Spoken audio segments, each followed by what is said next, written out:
recognize Speaker. Ms. Jones of Harris to speak in favor of the amendment.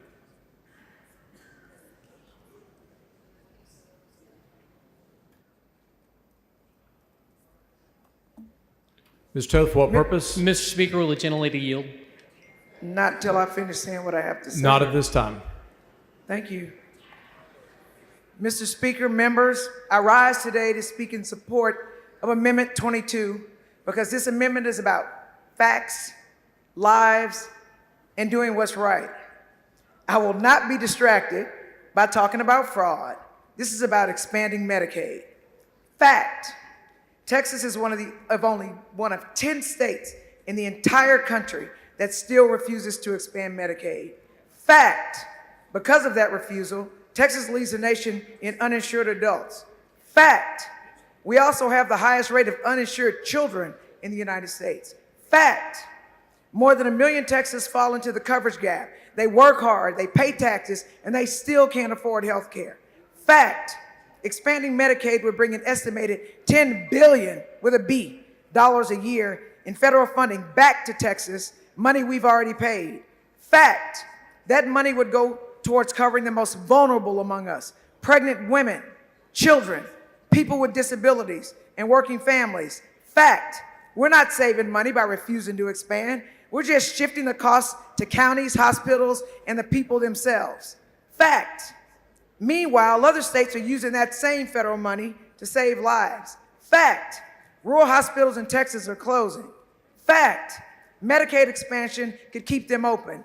Fact, people are dying, not because treatment doesn't exist, but because they don't have access. Fact, states like Arkansas, Louisiana, and Indiana have expanded Medicaid, and they've saved lives and money doing it.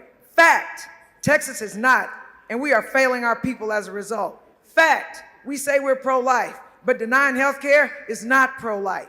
Fact, it's not pro-life to let pregnant women go without prenatal care. It's not pro-life to let children suffer with untreated illness. Fact, health is a human right. Fact, the legislature has the power to expand Medicaid. Fact, Amendment 22 is our opportunity to bring billions, I'm gonna say that one more again, billions. And for people who don't understand how much a billion is, it's 1,000 million.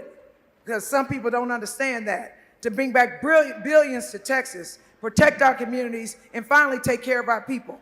Fact, Texas is failing, but we can change that. Fact, voting for Amendment 22 is voting for life, health, and justice. I urge my colleagues, do the right thing. Vote yes on Amendment 22. Thank you. Mr. Toth, for what purpose? Will the gentlelady yield for Does the questions? gentlelady yield for questions? Of course, this gentlelady. Can you Yields. share the facts with us about how many children are born on Medicaid and how many Medicaid births? What percentage of Medicaid births there are in Texas? No, I don't have that. The fact, it's 58% because of open borders that the prior administration has allowed. Don't agree with that. Do you know what the facts are about Medicaid expansion in Ohio when Medicaid expanded, when Ohio expanded through Medicaid? We're talking about Medicaid expansion in Texas. It's comparable. They went over budget by 143%. And remember, when the federal government says we're here to help you, it's probably a lie. When Ohio did it, their first year budget deficit was $8 billion. You know what the equivalent would be in Texas? Fact, it'd be $16 billion. It would bankrupt Texas. This is a joke. No, we've got a surplus, so we ain't gonna be bankrupt for a whole So you want to go long $16 time. billion in the hole every single year? So that we can never offer $16 property will tax not relief to people that are bankrupt being Texas. taxed out of their homes? We have more than $16 billion. Thank you.